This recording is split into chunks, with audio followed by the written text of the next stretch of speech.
Okay, Module 5 is going to be some probability and simulation. I love probability. This is so much fun.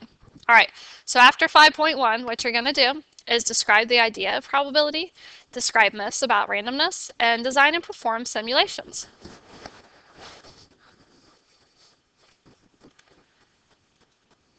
Okay, so probability actually arose from gambling. So although gambling has been around for centuries, it's very interesting to know that it wasn't until the 16th century that a game of dice and other games of chance were subjected to any formal mathematical study. So there was an Italian mathematician. He was also a physician and a teacher and an avid gambler because he understood how the chance or the probabilities worked in the games. So he was very successful because he could do all of the math behind it.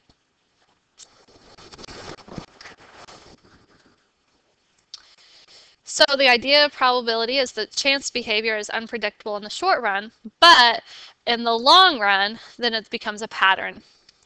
The law of large numbers, also known as the law of averages, says that if we observe more and more and more and more repetitions, then the proportion of times that outcome occurs is going to approach a single value. So probability, it has to be a number between 0 and 1, inclusive. So between 0 to 1, including them, where 0 means it never occurs and 1 means it's 100% that it's going to occur.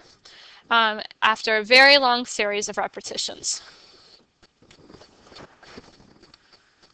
So here you can see if you're going to do a coin flip and you want to know the proportion of heads that you get. So you flip it once and you get a tail, so it's 0. And then you flip it and you get a head, so now you're at 0.5. And then you get a tails and so forth. And you can see in the short run, it's all over the place a little bit. Here, though, as you increase the number of tosses, you see that this proportion approaches 0.5, which is the theoretical probability of what it should actually happen. Okay, so here you can see this was just data flipping a lot of times, and in both times as you approach 1,000, what happens? And if you approached 1,000,000, it's going to get even closer to 0.5. Pretty cool. All right, independent events. Two events, A and B, are independent if the fact that A occurs does not affect the probability of B occurring. So independent. So let's say that we flip a coin and then we roll a die. So rolling the die, there was nothing that affected it from flipping a coin. So these are independent. Choosing a marble from a jar and landing on heads after tossing a coin. Independent. Choosing 3 from a deck of cards, putting it back in, and then choosing an ace. Now, if you didn't put it back in, then it's not going to be independent anymore. Rolling a 4 on a single 6-sided die, and then rolling a 1. So rolling the die over and over, they are independent of each other.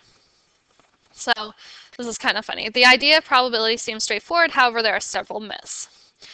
This person says, so the law of averages doesn't guarantee me a girl after 7 straight boys, but can I at least get a group discount on the delivery fee? So it just says that every pregnancy is independent of the next. And 7, even though that's a lot to her, it's not a lot in the long run.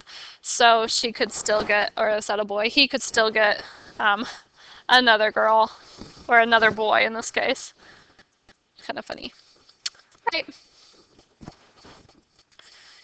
The short run thing is that the idea of probability is random is predictable only in the long run. So our intuition tries to tell us that a random phenomenon should also be predictable in the short run, but this is not true. We cannot make short run predictions. Probability doesn't tell us random behavior evens out in the long run. Future outcomes are not affected by past behavior. That is, past outcomes do not influence the likelihood of individual outcomes in the future. All right, so a TV weather person predicting a colder than normal winter said, first, in looking at the past few winters, there has been a lack of really cold weather. Even though we aren't supposed to use the law of averages, we are due. Do you think that due by the law of averages makes sense in talking about the weather? He thinks that they're going to have a bad weather because they haven't had one in a while.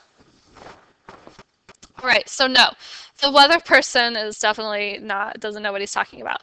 Weather from year to year is independent.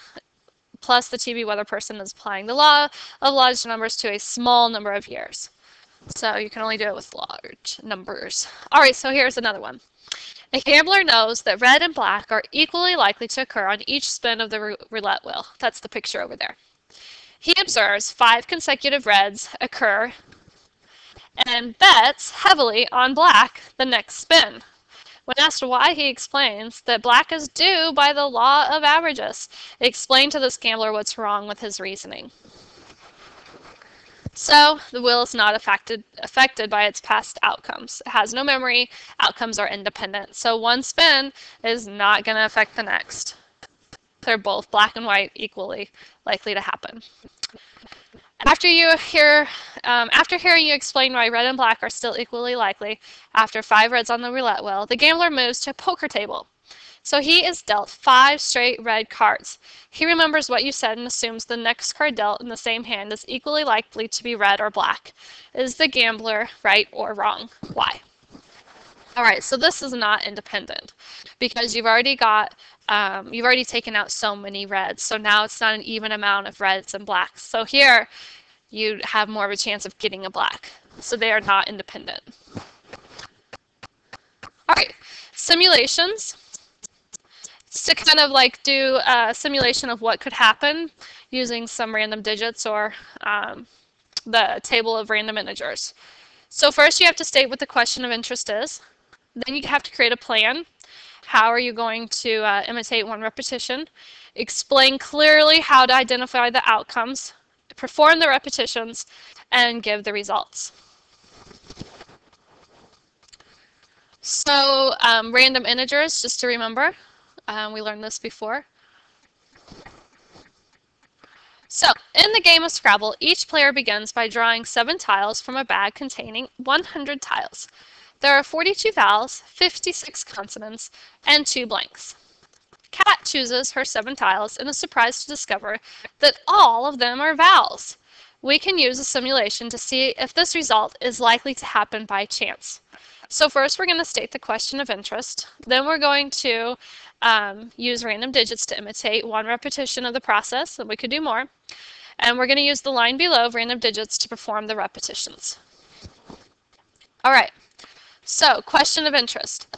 What is the probability that we can get 7 from 100 where 7 are all vowels? Okay. Part B. So, there were 42 vowels. So, I'm going to let 0, 1 through 42 represent the vowels. Now, if we were just doing it on our calculator, we could say 1 to 42. But since we have to take it from the table, these have to be equal lengths. Then we're going to start from 43 to 98 to get all of the consonants. And the last one's left, that there are 2 blanks. Now some people may have went 0, 0 to 41 here. That's still 42 different things. So you can assign it accordingly to what you would have. They just all need to have, this one would need to have 42, this one would need to have 2, etc. Okay? And you have to have equal lengths. All right, so now we're going to use the line of random digits to perform one repetition. So I took the first 2, the next 2, the next 2, the next 2, the next 2, the next 2, and the next 2. So there are my 7 basically letters that I drew. So this guy was a consonant, a consonant, a consonant, a consonant, a consonant. Nope, sorry. That one was a consonant. That one was a blank consonant. A vowel, a vowel. So in this one repetition, there were only 2 vowels. So out of one repetition, 7 vowels occurred 0 times. So in this case, our probability was 0%. Now, you could do more repetitions. So if we did 2 repetitions, we'd see how many times it occurred out of 2. If we did 3 repetitions, we'd see how many times it occurred out of 3. All right, so we're going to do this example, stating the steps of the simulation and carrying out the simulation. A basketball player makes 80% of her free throws. Recently, during a very close game, she shot 5 free throws near the end of the game and missed 3 of them, and the fans booed. Oh no. What is the probability of her missing 3 or more free throws out of 5? Set up and conduct a simulation using the random digits below with 10 repetitions.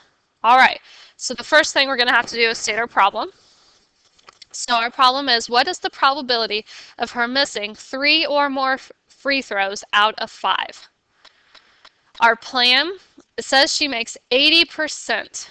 So we could assign these a few different ways. 80%, I could let the first 8 digits, so you could do 0 to 7, is that she makes them. So that means 30% is that she missed. Where am I at? Or sorry, 20% is that she missed, so you have 2 more digits.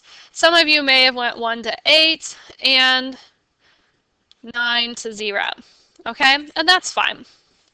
Some of you may have seen, well, hey, 80% would reduce down to 4 out of 5, and you may have done 1 to 4 and then 5. It's fine. Okay, so we'll just pick what they had decided, and so far, the way this is being solved. But you need to clearly tell me, and I'll follow through what you have.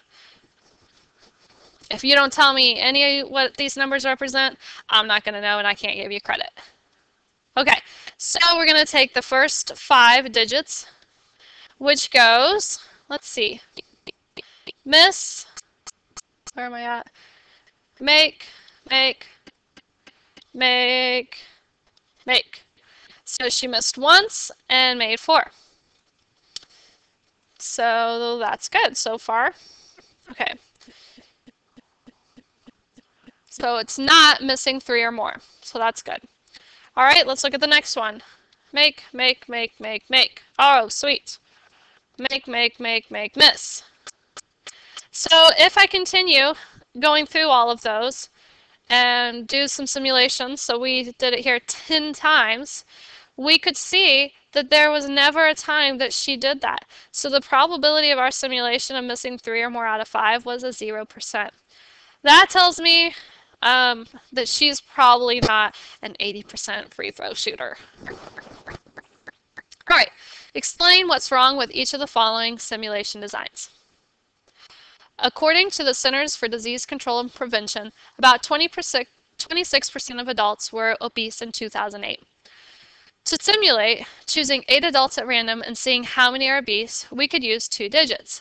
Let 01 to 26 be obese and 27 to 00 be not obese. Move across table D 2 digits at a time until you find 8 distinct numbers, no repeats.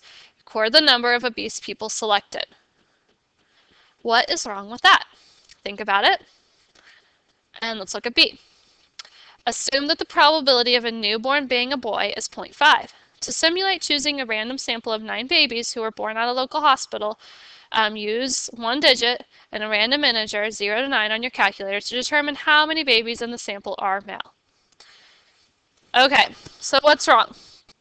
In the first one, you don't want to skip, because basically it's not like that number doesn't represent one particular person, or like when we did the hotels, it doesn't represent one particular hotel. So you don't need to skip in this case. You still want to use all the data. It just meant that it was an obese or not obese person. And then the second one, if you use numbers 0 through 9, how many is that? That's 10 numbers. Okay? So we don't want 10 numbers.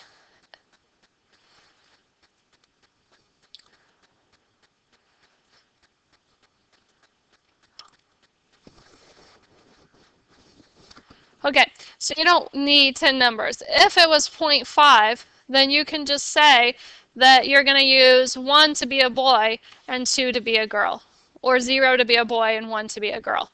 So you don't need a lot of digits here going on. 9 was how many times you wanted the simulation to occur. All right, so that is section 5.1. I can't wait to get into section 5.2. Here is the summary about what we did. And we're going to start at 5.2 next. I'll see you then.